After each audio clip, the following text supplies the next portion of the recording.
if your husband enjoys mowing the lawn, raking leaves, or colour coordinating his clothes in the wardrobe, there's a fair chance that he's a dull man. Then what makes a dull man? There is a list here. This is the club's official website. Says that you must arrange food by sell-by date in your fridge or cupboard. Enjoy mowing the lawn. When in a hotel, prefer a room overlooking the car park to make sure your vehicle is safe. Or count the number of carriages when waiting at a railway crossing. But is there anything wrong with being dull? I think colour coordinating wardrobes is a great idea. According to a group of 50,000 men who enjoy the ordinary things in life, being dull should be celebrated. Well, we can now speak to two proud members of the Dull Men's Club. They're in the Dull calendar. Steve, who loves collecting cacti plants, and Martin, who loves telegraph poles. Morning, gents. Good morning. Listen, you know, everybody needs a hobby, that's for sure. Steve, what do you think? And you embrace this. I think Martin's slightly less, but what makes you a dull man? Well, I mean, I'm here really to talk about my cactus collection, and I think you can argue that cacti are fairly dull plants. You know, they don't do a lot of the time, but you know, I find them quite fascinating, just sitting and watching them grow, and they grow very slowly, which of course is a good thing because you know, there's no tremendous excitement waiting for a cactus to do something. And so you've got some of your favourites there behind you, so would you mind showing us a couple? Yeah, sure. See, just over my shoulder there, you can see a tall sort of cereus type plant. I must be honest, I'm not quite sure what that one is. I've been trying to find out, but I would like to think it's a saguaro. But I'm not sure that's exactly right. Which is the one that can make you hallucinate? Ah, right. Asking for a friend. Well, that's this little chap. Just try and get him into shot there. Oh, yeah. There he is. This is peyote cactus. It has a nice long Latin name, Lophophora williamsii. And I mean, for me, it's fascinating in a number of different ways. First of all, no spines, just little bristly hairs. But as you rightly say, it does contain psychoactive ingredients. It's known in Mexico as the peyote cactus. And I think it actually contains mescaline. Though I think you'd be very brave if you wanted to try and eat one of these. Yeah, so Steve, are you actually, you're telling me now, honestly, that you've never given it a lick? I must say I've never been tempted. Now, funny enough, I was once offered a slice of cactus pie in Mexico. Yeah. Now, thinking back, I really should have asked what was in it.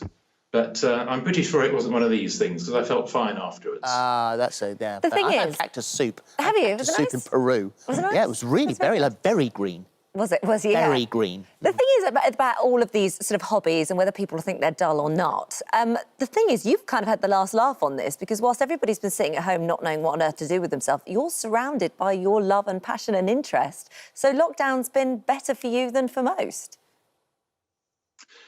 Yes, I think that's right. I mean, I've got the escape of the greenhouse, which is you know, conveniently about 50 or 60 feet away from the house. So I can just sit in there and look at my little babies growing.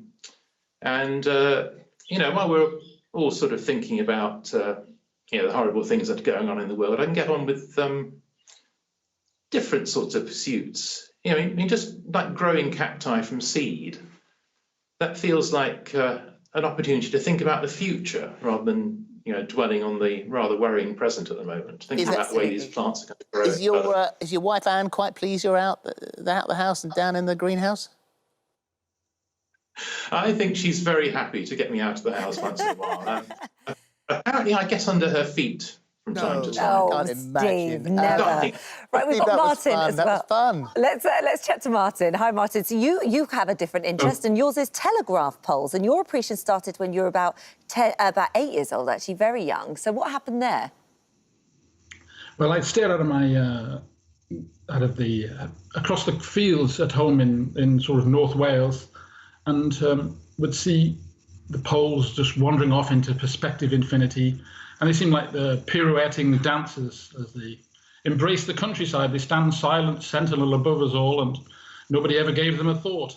And with the apparatus on top of them, they sort of acquired a character all of their own to my youthful imagination. And so I sort of anthropomorphized them a little, I must say. That continued, and you painted a beautiful picture there. So I sort of get that when you're a kid. But what is it about you now to have sustained that hobby, to carried on with it? And what do you see in them now? Well, it's as much as anything, it's a preservation society, because the old-fashioned kind of poles that people like me, and a surprising number of people like me, had the ones with all the apparatus on the top, with the cross arms and with the insulators.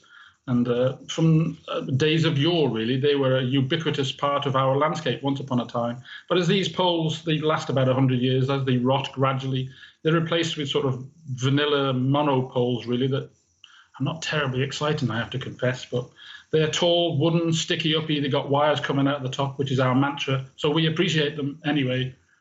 And we don't differentiate between power and telegraph poles.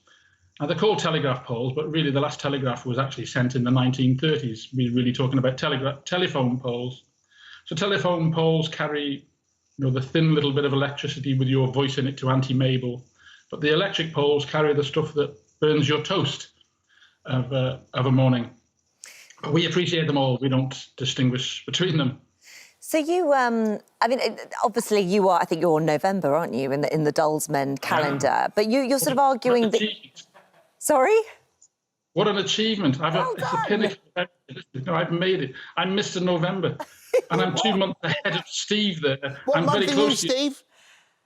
I'm after you, Steve. I think I'm September. He thinks, he knows, he's got it all plastered all over the greenhouse walls, Mr. September. How do you feel, Martin, about us having this conversation, the Dull Man's Club, and your hobby, and, each to their own. Thank goodness, it's what makes us different. But dull is a spectrum, isn't it? We all fit somewhere. Some might consider looking at admiring telegraph poles and actually learning to read telegraph poles. There's quite an art there. All the notchings and the markings on them. So that has actually sustained me through the lockdown. I just go for a walk and read the telephone poles. But, we say people who collect matches or stamps are boring. But what about the Premier League footballer who's got a garage full of Maseratis? Is he dull? I don't know. Lots of people collect things. It's a human trait, I think.